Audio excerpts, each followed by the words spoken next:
Hello everyone, good afternoon. My topic is all about when and how to use jargon. First, let us define what is jargon. Jargon is the specific type of language used by a particular group or profession. Jargon is pronounced as jargon. It can be used to describe correctly used technical language in a positive way, or it can be described language which is overly technical, obscure, and pretentious in a negative way. So how to use jargon?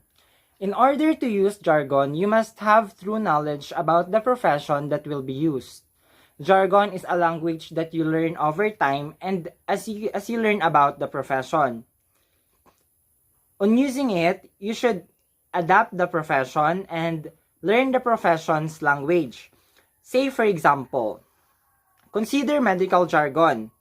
This is the phrase in plain English. She has a sore throat.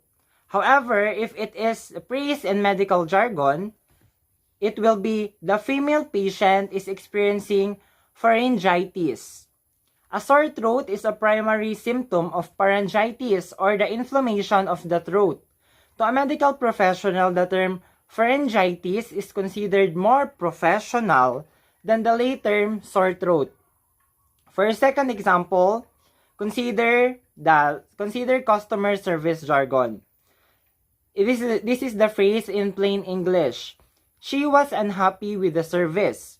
However, if we convert it in the phrase in service jargon, the client reported a negative end-user perspective.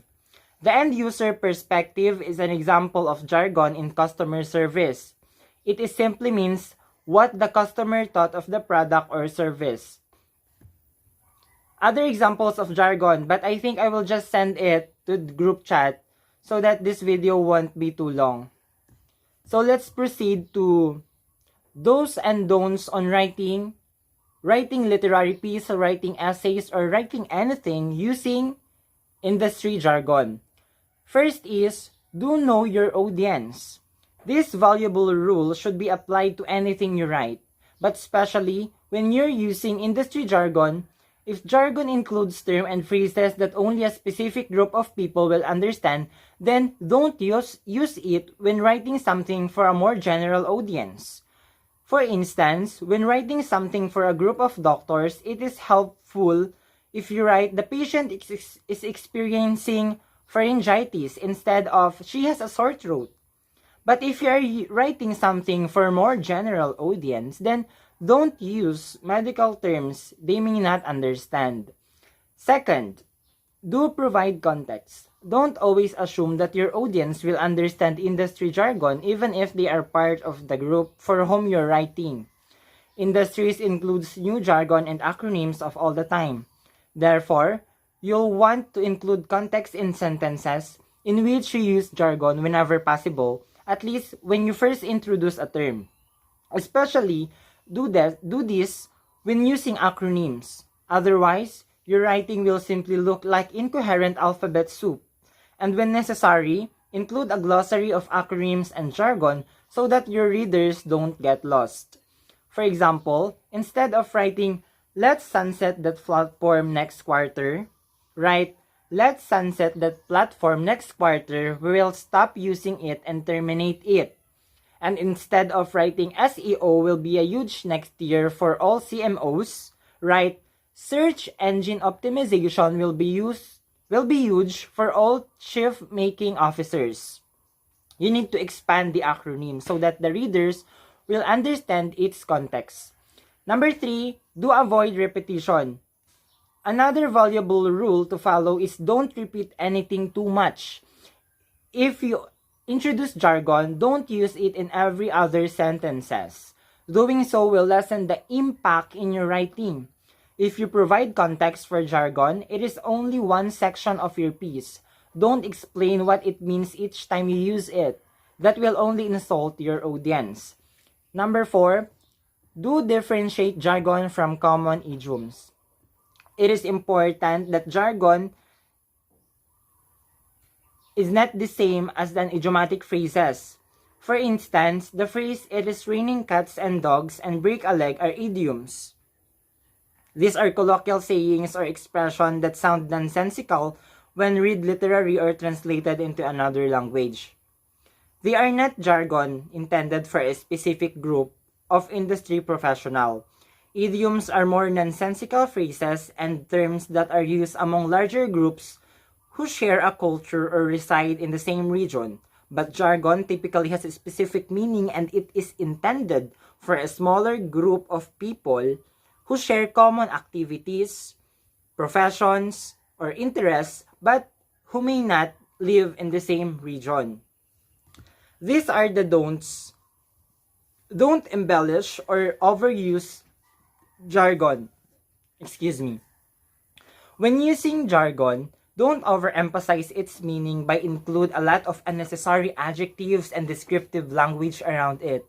Remember that jargon is meant to refer to something that has concrete meaning. Over-embellishing its meaning will lessen the impact and importance in your writing.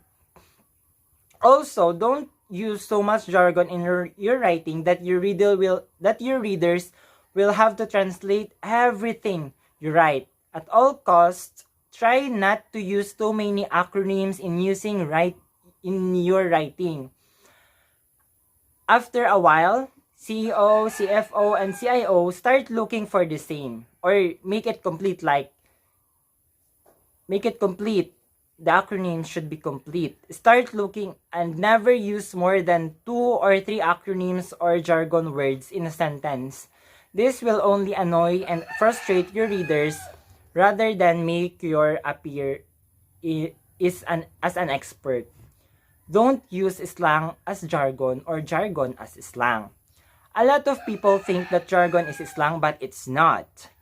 Slang or like idiomatic phrases is unprofessional and should never be used in important industry writing.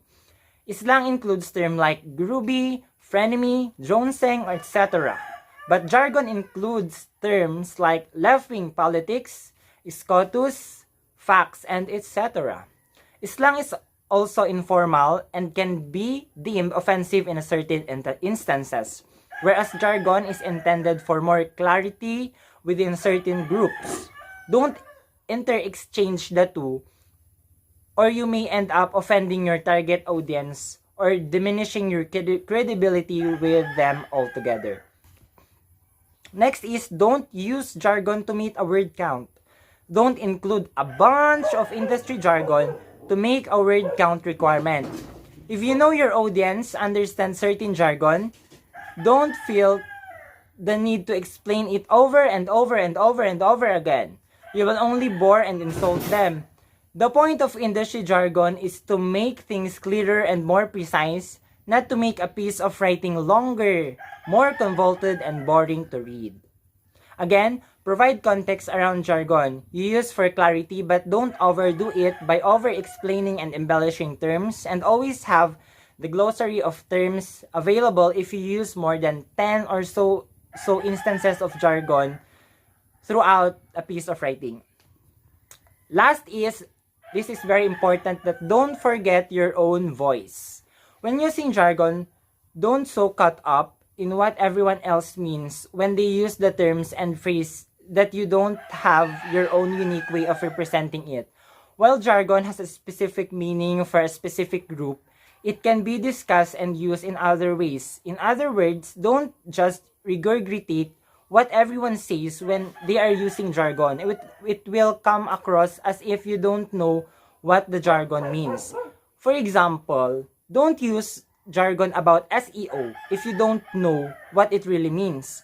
Even if you are talking about how to optimize website content for search engines, and if you don't agree with the everyone else saying about SEO, then remember your own voice and represent jargon surrounding SEO in a different way, in your own words. Express it, explain it with your own words and your own understanding. For my conclusion, overall, using jargon, always remember your audience and use jargon sparingly and appropriately. We should not use jargon if it is not necessary just to make people think that we are intelligent. If we are, or if you are a highly intellectual person, then congrats. However, people won't think you're smart because you sound like a periodical. They think you're smart when you can convey an idea clearly and concisely, right? So use jargon wisely. That ends my report. I hope you learned something. Bye!